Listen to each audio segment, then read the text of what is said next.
আমরা অডিও কলের মাধ্যমে একজন আপুর সাথে যুক্ত হয়েছি, তার কথাগুলো আগে শুনবো।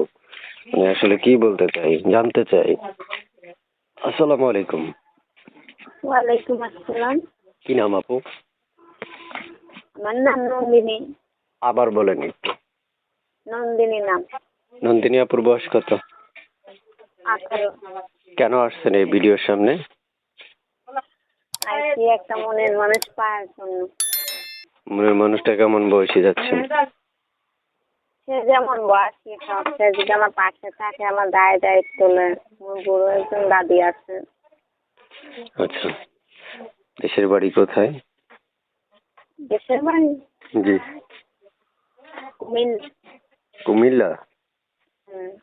কুমিল্লা? কুমিল্লাতেই থাকেন? কুমিল্লা চান্দিনা গ্রামে থাকি। কুমিল্লা চান্দিনাতে থাকেন? হ্যাঁ। আচ্ছা আচ্ছা আচ্ছা।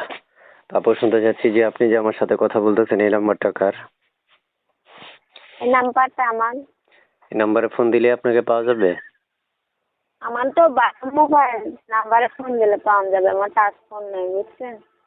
ও আচ্ছা আচ্ছা। প্রিয় দর্শক, শুনতে পেরেছেন আমি যে আপুটার সাথে কথা বলছি, উনি একজন অবিবাহিত আপু। আসলে প্রতিবেদন আসার একটাই কারণ, মনের মানুষ চাচ্ছে বা বিয়ে বসার জন্য। যারা এরকম আরো ভিডিও পেতে চান বা যাদের মনের মানুষের প্রয়োজন বা বিয়ে করতে চাচ্ছেন কিন্তু পাত্রী পাচ্ছেন না, তারা আমাদের সাথে যোগাযোগ করতে পারবেন। অবশ্যই মনে রাখবেন, কমেন্ট বক্সে আপনারা খোলা আছে, কমেন্ট একটা করে যাবেন, তাহলে বুঝতে পারবো যে আপনার প্রয়োজন। আর আপু শুনতে চাচ্ছি যে আপনার কি নাম বলেছিলেন? নন্দিনী। নন্দিনী? হুম। ও মাই গড, নাম তো সুন্দর আছে অনেকটাই। তো আপু শুনতে চাচ্ছি যে আপনার এই যে আমি একটা 96 নাম্বার পেয়েছিলাম, এটা আপনার? হ্যাঁ হ্যাঁ, এটাই আমার। তাহলে এটাতে ইমো নেই, হোয়াটসঅ্যাপ নেই, শুধু কল দিলে কথা বলতে পারবে না? হ্যাঁ, কল দিলে কথা বলতে পারবো, কিন্তু ইমো নাম্বার নেই, বুঝছেন? আচ্ছা আচ্ছা। তো আপু পড়াশোনা কতটুকু করেছেন? ফোন করি নাই, ছোটবেলা বাবা মা ছেলে পেয়ে গেছে গা, তো দাদির কাছে থাকি।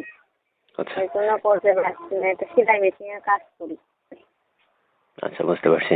তো এই যে আপনি আমার সাথে এই যে মানে কথা বলতেছেন যে প্রিয়তমা বা ভালোবাসা মানুষের জন্য, কিন্তু ভালোবাসার মানুষটা যদি আপনাকে দীর্ঘদিন অপেক্ষা করতে বলে তখন?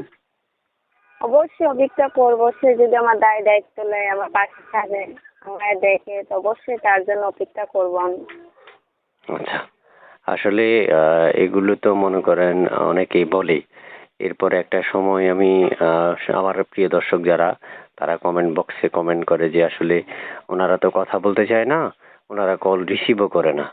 তো এটা কি সত্য না, যে আসলে কল রিসিভ আমি করবেন? কল রিসিভ করবো, সে যদি আমার লগে ভালো ব্যবহার করে, শয়তানি আর কি না করে, আমার জন্য ভালোভাবে কোনো কথা বলে, আমি অবশ্যই কথা বলবো। আচ্ছা ঠিক আছে, ওকে, ভালো থাকেন, আল্লাহ হাফেজ। আল্লাহ হাফেজ, আসসালামু আলাইকুম।